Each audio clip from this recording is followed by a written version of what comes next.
Putain, ça coince. Wow.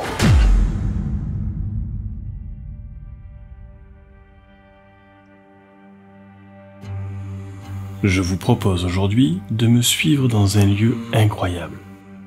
C'est une excursion au cœur du passé, j'adore ça. Il s'agit en réalité d'une véritable capsule temporelle, presque aux couleurs sépia. Ici, le temps semble s'être arrêté depuis des dizaines et des dizaines d'années. Pourtant, cette maison, aussi bucolique soit-elle dans son écrin de verdure, semble avoir une histoire complètement différente de celle qu'on pourrait s'imaginer. Regardez le frigo. Oh là là.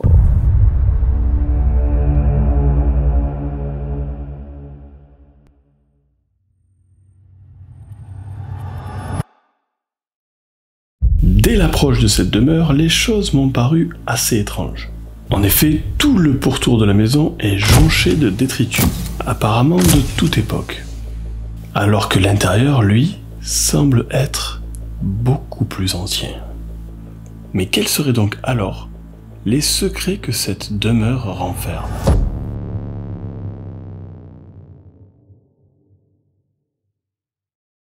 Putain, ça coince. Wow.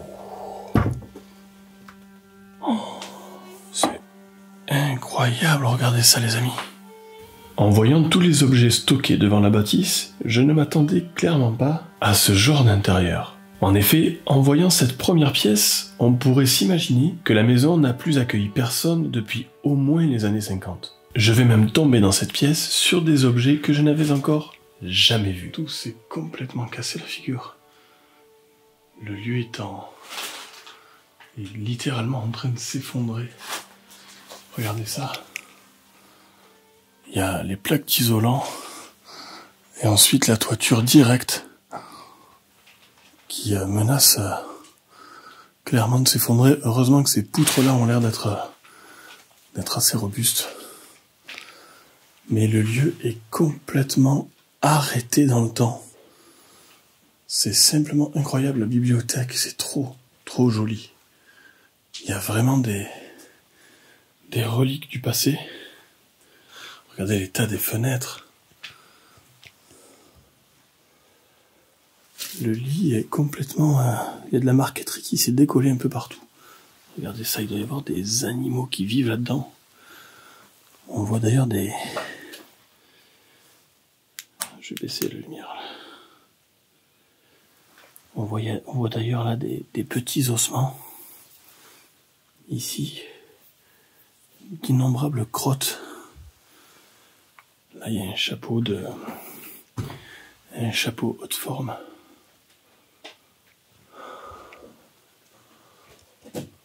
Oh là là.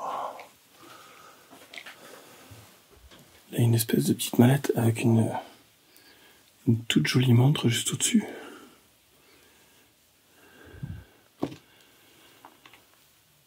Elle est complètement vide. Regardez là, vous avez toute la vaisselle. Et là, il y a encore, regardez, il y a des petites cuillères chinoises. Tout un service de vaisselle qui ne date pas d'aujourd'hui.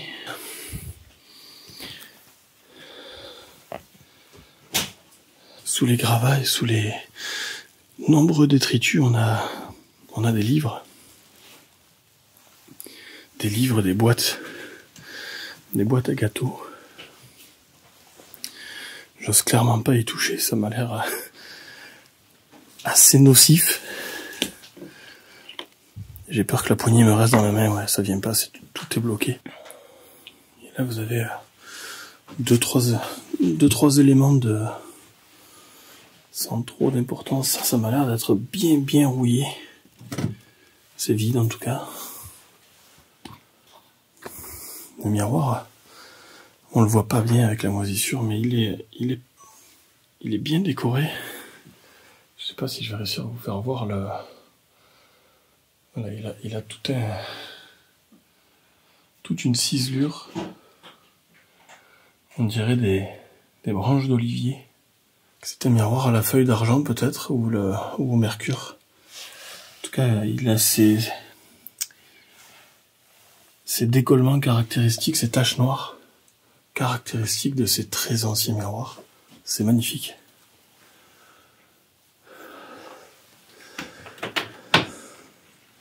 Oh, qu'est-ce que c'est tout ça? Il est trop beau ce petit moulin là. Hop. Je sais pas ce que c'est.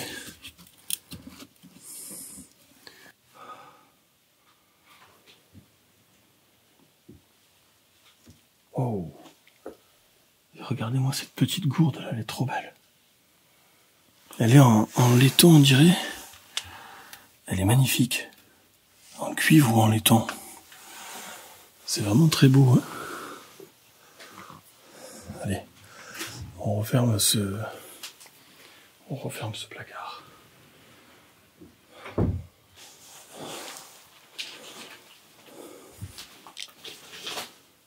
Et là, il y a carrément ce piano qui a traversé les intempéries, regardez-moi cette quantité de moisissures sur la marqueterie qui elle-même est en train de se décoller à cause de l'humidité. Là, vous avez une eau de vie à la Mirabelle. Et là, c'est une poire William. Et là, il y a encore plein de cadres ici, là, qui ont l'air d'avoir été mis de côté, je sais pas pourquoi. Et ici, vous avez cette comptoise complète. C'est assez rare d'en trouver des complètes. Bon, on va aller se diriger vers cette autre chambre. Qu'est-ce que c'est ça? C'était je connais pas le nom de cet instrument. C'est pas un ukulélé, je sais pas ce que c'est. On dirait une petite guitare, comment ça s'appelle, orientale. Et là, oh là là, oh, c'est rustique. Oh, c'est très très rustique.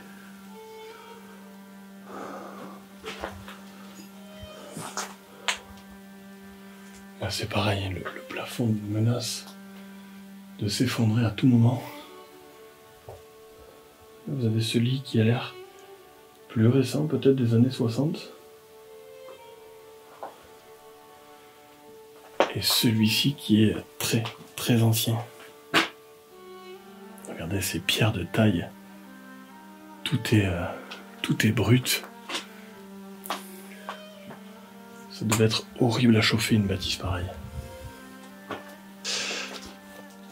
Et là, je sais pas ce que c'est. Là, il y a une petite sculpture, deux personnages dont je ne connais pas l'origine et la signification.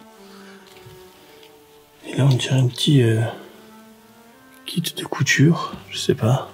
C'est très ancien matelas caractéristique avec ces boutons de capitonnage et ces lignes blanches là, caractéristiques qu'on connaît tous à travers les vieux films ou chez nos grands-parents. On voit bien que c'est plus habité depuis des décennies.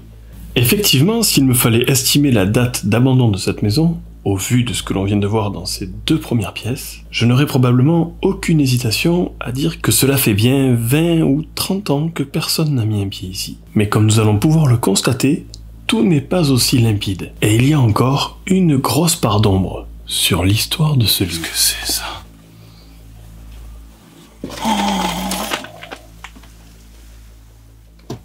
C'est pas possible. Regardez regardez-moi l'état du sol. Oh là là. Oh, c'est trop beau les paniers, j'adore. Là, vous avez carrément les paniers accrochés sur une barre en fer au plafond. C'est vraiment typique d'une époque, ça. Complètement révolu. Regardez cette cheminée avec tous les épices, les pâtes au-dessus, tous les bocaux. C'est trop joli. Ici, j'ai l'impression que c'était un lit pliant.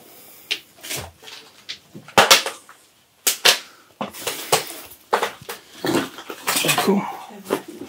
Hein? Oh. Oh putain.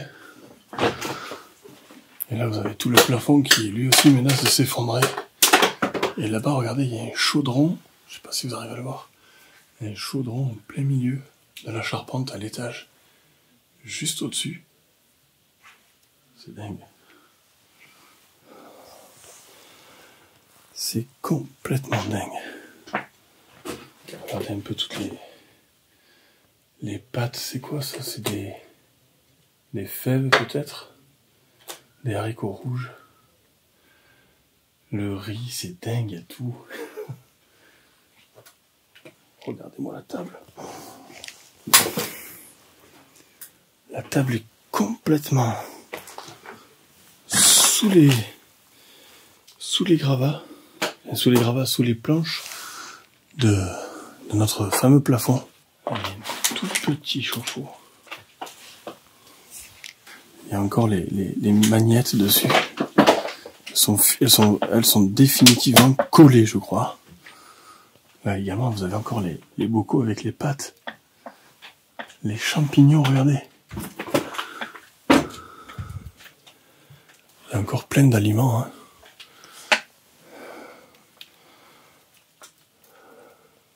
Par contre, j'arrive pas à comprendre pourquoi c'est dans cet état-là, parce que je comprends que sur la table, ce se soit effondré, mais par terre, toutes les bouteilles, les déchets.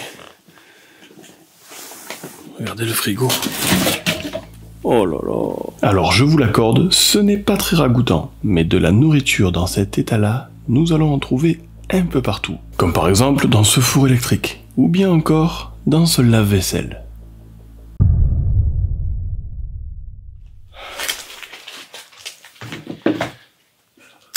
C'est impossible de marcher sans prendre de risques ici.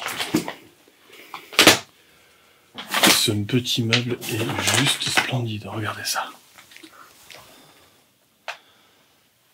J'adore, il est magnifique.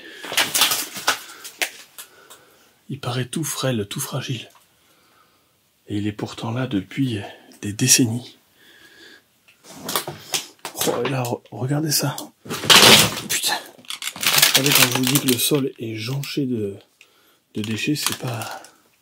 Regardez, vous avez tous les anciens flacons de café qui servent à accueillir maintenant des épices, des condiments. Là-bas, je vois du safran peut-être, ou du curry plutôt. Et là, vous avez même, je sais pas si on va réussir à voir, des bonbons dans ce flacon-là. Des espèces de caramel. Regardez, il n'y en a plus pour très longtemps. La poutre là-bas, pareil, est en train de complètement se désolidariser. Je donne pas cher de ce lieu. Et ça fait toujours mal au cœur de se dire que des familles ont vécu ici et que personne ne reprend cette bâtisse. Regardez ça un peu, tout est en train de croupir. Là, il y a un vieil appareil photo jetable. Cette cuisine aussi n'est pas à une incohérence près. Vous avez premièrement sur la cheminée des bocaux, contenant des pâtes, des haricots, des lentilles, disposés presque de manière décorative. Puis également ces paniers accrochés au plafond. Preuve qu'à une époque, cette pièce était organisée, contrairement à ce que l'on peut voir aujourd'hui avec tous ces détritus jonchant le sol. Tout comme cette quantité astronomique de nourriture amassée de manière anarchique dans tout type de contenant. À cette heure-ci, et au vu du manque d'informations que j'ai en main, il est très difficile de se créer un scénario plausible sur l'histoire de cette maison. La seule chose dont je suis réellement sûr, c'est que les derniers aliments périssables datent, eux, de 2015. Ouais. Alors on passe à la suite. Allez, les amis, on va arriver dans cet endroit qui est complètement effondré. Ne reproduisez surtout pas ce que je vais faire.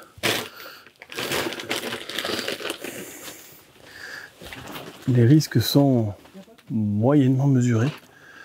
Pour ne rien vous cacher, vous imaginez que la lampe qu'on voit ici, elle était à la même hauteur que celle que vous voyez là-haut. Hein. Le plafond est complètement descendu. L'avantage, c'est que les poutres sont ici et je sais qu'elles se fendront pas. Elles ne se fendront pas en leur milieu pour me tomber sur la figure. Mais ça reste quand même relativement dangereux. Oh. Ah oui, mais je m'attendais pas à ça. Ah ouais. Mais c'est en fait probablement la plus belle pièce de cette maison. Oh, regardez ça. Il y a des vieux jouets en bois. Un petit trait en tôle. Par contre, c'est vraiment très dangereux. Tout le plancher s'est effondré. Là, je sais pas ce que c'est. Vous avez un petit mannequin qui a l'air assez mignon. C'est un porte-vêtements, c'est des tenues d'époque. Hein. Je sais pas de quelle époque d'ailleurs, mais en tout cas, le travail de la robe est assez soigné. Regardez.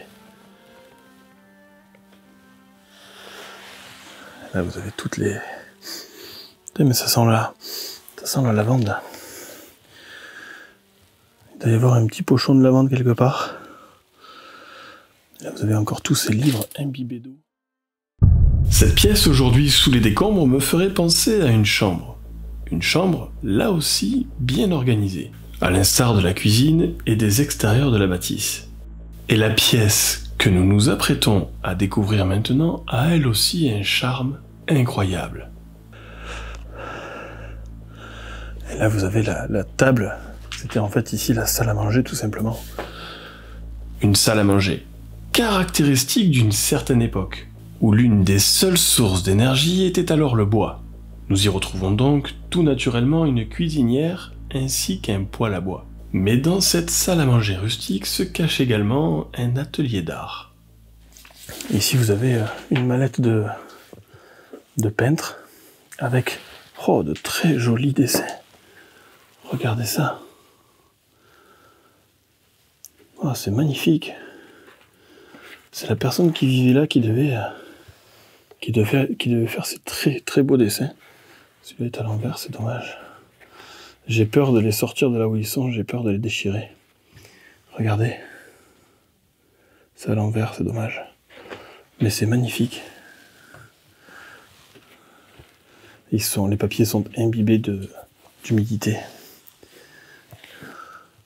C'est vraiment une petite capsule temporelle. Je ne cesse de dire la même chose, mais c'est une sensation vraiment unique de déambuler dans des endroits pareils. On était dans la cuisine tout à l'heure, et c'est cette porte qui mène dans cette cuisine. Nous on est passé, on a fait le tour par le plancher effondré, mais ça c'est la porte qui mène à la cuisine. Et là vous avez tout le grenier qui s'est retrouvé, regardez. Je vais pas trop m'avancer d'ailleurs. Mais on est passé dessous tout à l'heure pour arriver là où il y a les jouets, là où il y a le petit cheval en bois. Et tout ça, c'est le grenier. Regardez, vous avez un très beau bureau d'écolier qui est là, qui a traversé les décennies. Une vieille télé. C'est une vieille télé, ça, ou c'est plutôt peut-être une grosse radio à lampe. Je vais prendre le risque d'aller jusque là. Hop. Oh là là, regardez la charpente. Regardez cette charpente. Il y a encore des vêtements accrochés ici. Et là, vous avez tous les ustensiles qui devaient, à l'époque, joncher le sol, ou peut-être même être rangés, et qui ont basculé avec le plafond. Et là, regardez, on a carrément une petite trompette dans une caisse qui était, comme vous pouvez le voir, au grenier. Mais elle est dans un superbe état. Ça fait plaisir de voir des objets comme ça qui ont traversé les époques pour nous parvenir tels des témoignages d'un temps révolu. Cette exploration maintenant terminée, il est temps pour moi de tenter de trouver une explication à l'abandon de ce lieu. Au vu des maigres éléments trouvés sur place, et de ces différentes époques semblant se percuter de plein fouet, j'ai tout d'abord pensé à un squat où une personne aurait pu utiliser qu'une partie de la maison. Mais tout bien réfléchi, cela ne colle absolument pas. Une autre option est envisageable. Peut-être qu'une personne, totalement étrangère à la famille, se serait servie de cette maison alors à l'abandon pour venir y entreposer ses affaires personnelles, des objets encombrants et hors d'usage. Mais pour cette théorie aussi, quelque chose cloche. En effet, la nourriture stockée dans la cuisine date, elle, de 2015. Et cet amoncellement caractéristique de déchets ainsi que de stocks de vivres me fait réellement penser à une pathologie que l'on connaît tous aujourd'hui, le syndrome de Diogène. Et tout bien réfléchi, ma théorie penche plutôt pour ce cas de figure. Une personne âgée ayant commencé à contracter cette pathologie. Ce qui pourrait entre autres expliquer pourquoi la cuisine et les extérieurs de la bâtisse sont jonchés de détritus. Mais également le fait que l'on trouve de la nourriture stockée un peu partout de manière compulsive. Bien que cette théorie me paraisse la plus crédible, il y a quand même pas mal de zones d'ombre que je n'ai pas pu éclaircir. En effet, Joe, lui, avait récupéré sur place des clés USB contenant certains documents mentionnant une société criblée de dettes. Mais dans ces nombreux documents, aucun nom ne correspondait à la famille historique de la maison. Il est donc à ce jour impossible de réellement savoir ce qui s'est passé dans cette maison. C'est donc sur ce mystère que s'achève cette exploration. Merci à vous d'avoir suivi cet épisode, et pour ma part, il me reste à vous souhaiter le meilleur. Portez-vous bien, et à très vite pour de nouvelles aventures.